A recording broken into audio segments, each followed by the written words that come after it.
ఓం శ్రీ గణేశాయ నమః. గురుబ్రహ్మ గురుర్విష్ణు గురుర్దేవో మహేశ్వర గురు సాక్షాత్ పరబ్రహ్మ తస్మై శ్రీ గురవే నమః. హయగ్రీవ అవతార వైశిష్ట్యం గురించి తెలుసుకుందాం. దుష్ట శిక్షణ శిష్ట రక్షణ ఇది ప్రతి అవతారంలోని లక్ష్యం. ధర్మాన్ని తిరిగి నెలకొల్పడానికి పదే పదే నారాయణుడు జన్మిస్తాడు. అవతార పురుషుడు మానవ రూపంలో కనిపించిన మానవులకు అంటే గుణ కర్మలకు అతీతంగా వ్యవహరిస్తాడు. నారాయణుడు సద్గుణ సంపన్నుడు, సర్వశక్తి సంపన్నుడు అయినా తన శక్తుల్ని వృధాగా ప్రదర్శించడు. చివరి క్షణం వరకు సహనం ప్రదర్శిస్తాడు, మార్పు చెందే అవకాశాలు ఇస్తాడు. అవతార పురుషుడి మంచిని అసమర్థతగా పిరికితనంగా భావించి రాక్షసత్వం మరింత ప్రదర్శించినప్పుడు సంహారం చేస్తాడు. హిరణ్యకశిపుడు భగవంతుని ఉనికిని ప్రశ్నించి గర్వంగా అడిగేసరికి స్తంభంలో నుండి నారాయణ రూపంలో వచ్చి రాక్షస సంహారం చేశాడు. అలాగే ఆంజనేయుని బాణాలతో హింసించినప్పుడే శ్రీరామచంద్రుడు ఆగ్రహంతో రామబాణం సంధించాడు. ఇది అవతార పురుషుని గుణం. చివరి క్షణం వరకు అవతలి వ్యక్తిలో సహజమైన మార్పును తెచ్చే ప్రయత్నం చేస్తాడు. శ్రావణ మాసం పౌర్ణమి నాడు హయగ్రీవ జయంతి. శ్రీ మహావిష్ణువు హయగ్రీవుడుగా అవతరించిన రోజు. హయగ్రీవుడు జ్ఞానానికి, వివేకానికి, బుద్ధికి, వాక్కుకు దేవుడు. హయగ్రీవుడంటే గుర్రం ముఖం కలవాడని అర్థం. ఆయన తెల్లని శరీర ఛాయతో ఉంటాడు. 4 చేతుల్లో శంఖం, చక్రం, పుస్తకం, అభయహస్తం ధరించి ఉంటాడు. జ్ఞానానందమయం దేవం నిర్మలం స్ఫటికాకృతిం ఆధారం సర్వ విద్యానాం హయగ్రీవముపాస్మహే. ఇది ధ్యాన శ్లోకం. మహావిష్ణువుకి గుర్రం ముఖం రావడానికి గల కారణాలన్నీ కూడా పురాణాలు వర్ణించాయి. హయగ్రీవుడు విష్ణుమూర్తి అవతారం. దానవులతో యుద్ధం చేసిన తర్వాత అలిసి తన శిరస్సుపై తలపెట్టుకుని నిద్రపోతుండగా యజ్ఞ భాగాలను అర్పించడానికి వచ్చిన దేవతలు విష్ణుమూర్తి నిద్ర లేపడానికి సంశయించగా శివుడు ఉపాయించే బ్రహ్మ అనుజ్ఞ చేత వమ్రి అనే కీటకాన్ని ఆ ధనస్సు యొక్క నారిని కొరికేలా చేస్తారు. ఎక్కుపెట్టి ఉన్న ధనస్సు తుళ్ళి విష్ణువు తల ఎగిరి పడుతుంది. లక్ష్మీదేవి శాపం వలన ఈ విధంగా జరుగుతుంది.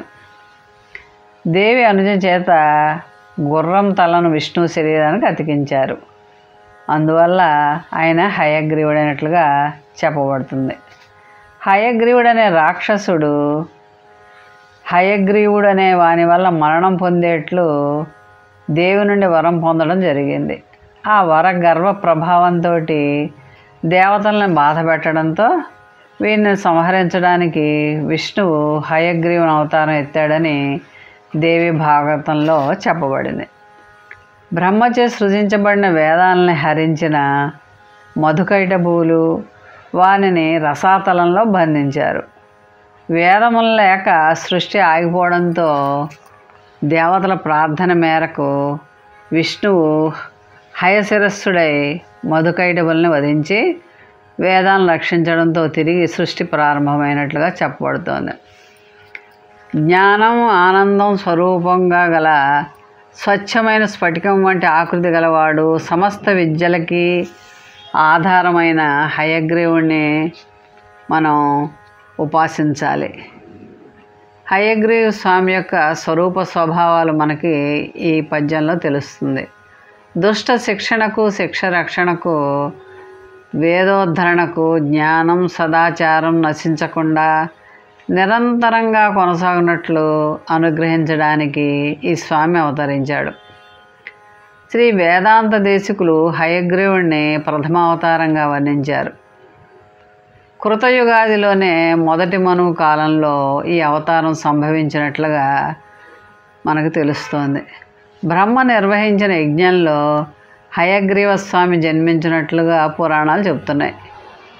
మధుకైటభువులను సంహరించి హయగ్రీవుడు వేదాలను ఉద్ధరించాడు. విష్ణు సహస్రనామంలో గురు, ఉత్తర, గోపతి, గోప్త, జ్ఞానగమ్య, పురాతన, శరీరభుద్భోక్తో, భోక్త అన్న 8 నామాలు హయగ్రీవ వైభవాన్ని ప్రకటిస్తున్నాయని శ్రీ పరాశర భట్టాల వారు తెలిపారు. శుక్లాంబరధరం అన్న ప్రసిద్ధ స్తోత్రం హయగ్రీవ స్తుతిపరమని కొందరు భావన. వైదిక మతాల్లోనే కాకుండా అవైదికములైన మతాల్లో కూడా హయగ్రీవ ఆరాధన ఉంది. శ్రీ వేదాంత దేశికులకు గరుడు ప్రత్యక్షమై హయగ్రీవ మంత్రం ఉపదేశించాడని, ఆ మంత్రాన్ని శ్రీ దేశిక స్వామి భక్తి శ్రద్ధలతో జపించి హయగ్రీవానుగ్రహం పొంది మహాకవి పండితులుగా రూపొందారని పెద్దలు చెప్పారు. వారు రచించిన హయగ్రీవ స్తోత్రం సుప్రసిద్ధం. హయగ్రీవుడనే రాక్షసు సంహరించడానికే విష్ణువు గుర్రముఖం కావాల్సి ఉంది కదా, అందుకని ఉత్తర దిశగా నిద్రించే గుర్రపు తలని తీసుకొచ్చి అతికించారన్నమాట.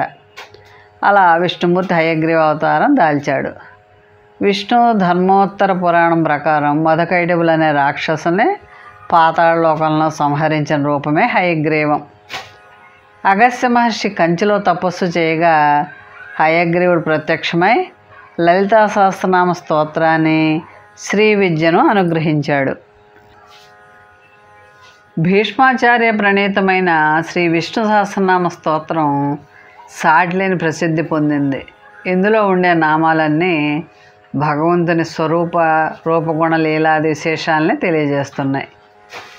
ఈ నామాలన్నీ కూడా కొన్ని భగవంతుని అవతార విశేషాలను కీర్తిస్తాయి. వాటిలో హయగ్రీవ అవతారాన్ని స్తుతించే నామాలు గురుహు, భగవంతుడు హయగ్రీవుడై అవతరించి బ్రహ్మ మొదలైన దేవతలకి వేదాలను ఉపదేశించి వారి వారి కర్తవ్యాలను వారికి తెలియజేశాడు అని నామం తెలియజేస్తుందన్నమాట.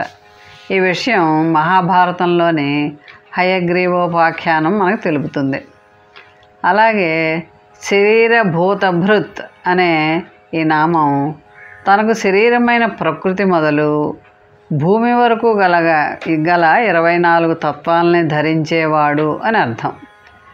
భగవంతుడు హయగ్రీవుడైన అవతరించినప్పుడు ఈ విధంగా తత్వాలన్నింటినీ రూపంలో కలిగి ఉన్నాడు అనే విషయాన్ని మహాభారతం శాంతి పర్వంలో హయగ్రీవోపాఖ్యానంలో కనిపించే తస్య మూర్ధ సమభవజ్జౌహు సనక్షత్ర దేవత అంటే హయగ్రీవుని శిరస్సు నక్షత్రాలతో దేవతలతో కూడుకున్న ఆకాశం అని మొదలైన వాక్యాలు తెలుపుతున్నాయి. భగవంతుని సకలతత్వ స్వరూపాన్ని మనం తెలుసుకుని జ్ఞానానందమైనటువంటి హయగ్రీవుణ్ణి నిరంతరం స్మరిస్తూ ఉండాలి. మోహన్వాణి ఛానల్ వారికి ధన్యవాదాలు. వినండి, వినిపించండి, వింటూనే ఉండండి. మోహన్వాణి తెలుగు పోడ్కాస్ట్ వింటున్న శ్రోతలందరికీ హృదయపూర్వక ధన్యవాదాలు. వినండి, వినిపించండి, వింటూనే ఉండండి. మోహన్వాణి తెలుగు పోడ్కాస్ట్ మీరు వింటున్నారు.